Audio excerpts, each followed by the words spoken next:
What up, guys? Coach Vass here. Thank you for joining me with OTF Audio Daily Beats. As always, if you're new, appreciate you tuning in. Listen to me talk about these workouts. If you find value in them, great. Let me know.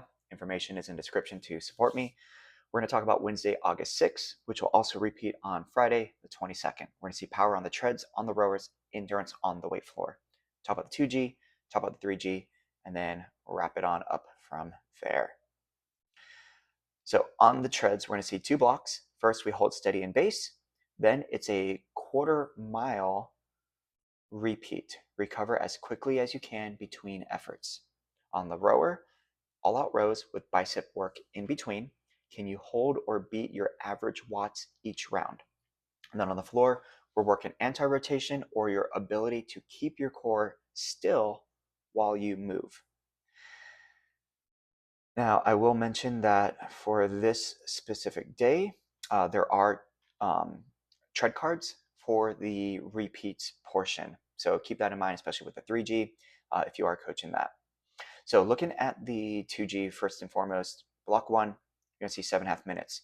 Decrease in the push duration. So can they maintain, increase it, and then maintain base? They'll start with a 2-minute push followed by a 75 base. Then the next push cuts in half to 1 minute, 30 seconds, 15 seconds. If they are adding to it every round, obviously more aggressive to help them get ready for those quarter-mile repeats in block 2.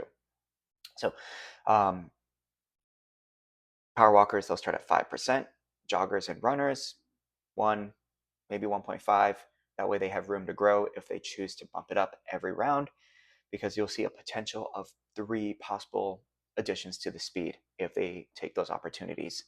Bikes and striders, can they increase their watts by either going up in gear or increase in RPM at the same gear during their push? After 7.5 minutes, there's a 90-second walk recovery, get back to base when they're ready, and then they go into a self-paced tread block for 14.5 minutes. This is approached like a Tread 50 class because they do have a card. They'll clear out the screen at the start. They have 14.5 minutes. Now, if you are using a run-in stopwatch, if you reset for the start of this block, you will go until the 7-minute mark, then shut down the weight floor, because I'll put them at 16 minutes, which is the end of the weight floor block. So just keep that in mind. The other thing you could kind of remember is between the tread side, the first 7.5 minutes, you're timing them. If you keep the stopwatch going, you'll hit that 1-minute walk recovery, which puts it at 9 minutes. And then from the 9-minute mark until 23:30, that's their second block. So you could also look at your stopwatch at the 16-minute mark, stop the weight floor, give them the rundown, and then from 17:30 until 23:30, rowers, they'll be doing the second block on the floor. Now, as far as the tread stuff, block 2, quarter-mile tread, they choose the intensity they move at, but the goal is to recover as quick as possible and then try to match or beat the tread intensity.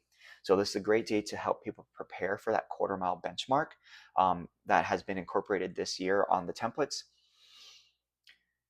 Like the benchmark, like the 500-meter row benchmark, it's going to feel like an all-out, but it takes longer than an all-out. Okay, a majority of people, it'll probably take around 90 seconds to 3+ minutes, depending on how fast they do this quarter mile. When it comes to that walk recovery, obviously the longer it takes them is probably the more conservative they're actually going, which means they don't need as much walk recovery in a generalized sense when it comes to the members. The more aggressive, the more recovery they're going to need. So those first few rounds, if they are conservative, they don't need as much walk recoveries. So pay attention to heart rate response. When they see it start dropping down into the green, if they're in the orange, it starts hitting green, cool, get right back to work. All right. As I repeat this over and over and over, and if they are increasing, they're going to need more time to recover, and that is a natural byproduct of increasing the work that you are doing. Just keep in mind the final 30 seconds at the 23-minute mark if you let the stopwatch run, or at the 14-minute mark if you reset it. They have a 30-second timed all out. So 30 seconds prior to that, give the treads a heads up that you are going to launch them into an all out. So that way, if they are in the middle of an attempt of the quarter mile, maybe they slow down a little bit so they could hit that all out with you. Or if they're in a walk and they were about to start, okay, maybe they'll just go to base, or they keep walking until you launch them into the all out. Now on the weight floor, block 1, 16 minutes. We're going to say a total of 5 exercises. One of them is going to be repeated twice for a total of 6. So we're going to see a single arm squat, 6 to 8 reps, paired up with the dumbbell reciprocating row, 12 to 16 total reps. So 6 to 8. So both movements, 6 to 8. And we want to focus on stabilization of the midline. So as they do that single arm squat, can they not rotate? Can they keep the shoulders squared off? As they're doing the reciprocating row, same thing. Even though the arms are moving at the same time, can we keep the body still rather than twist as they're doing it?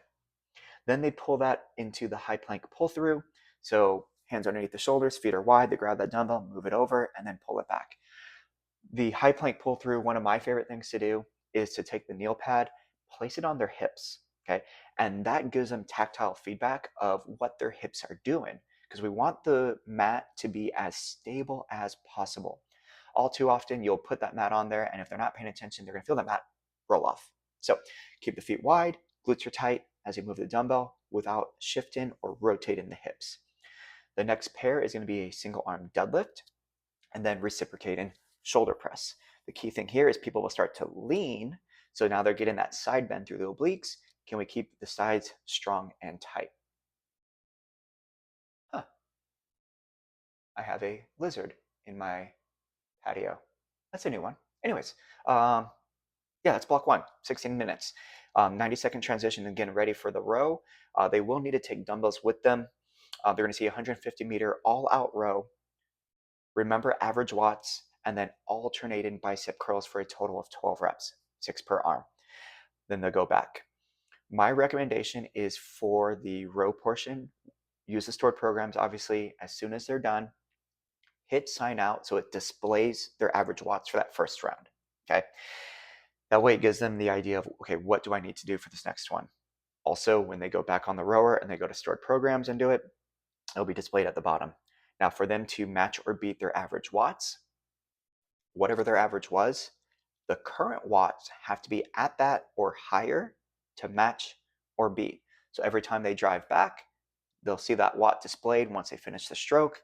Okay, if it's below, they need to drive back harder to get the watts up higher on that next stroke. With only 6 minutes here, they'll probably only do 2 full rounds, maybe start a third round on the row, but then they do have a 30-second all-out row with the treads. Just be aware of that and give them plenty of heads up so they can get ready for that. Now on the 3G, the treadmills is just the quarter-mile repeat. So they'll have a tread card, give them a breakdown, 3, 2, 1, and then they're off to the races. Rowers, they're going to have 2 blocks, 6.5 minutes for each with a 90-second recovery between.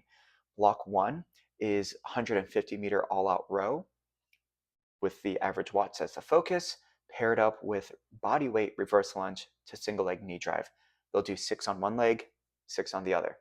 And then block 2 is going to be a 30-second all-out row. Check and remember average watts. So it's not about distance for this all-out. It is about the actual power output. They'll rest, and then they're going to see the 1, 2, 3 knee drive combo, and then eventually they'll hit a 30-second all-out row for the finisher. And then the weight floor, it's the same block as the first block on the 2G. So same 5 movements with that high plank pull through repeated twice as the anchor. But then their finisher is the bodyweight sprinter sit up.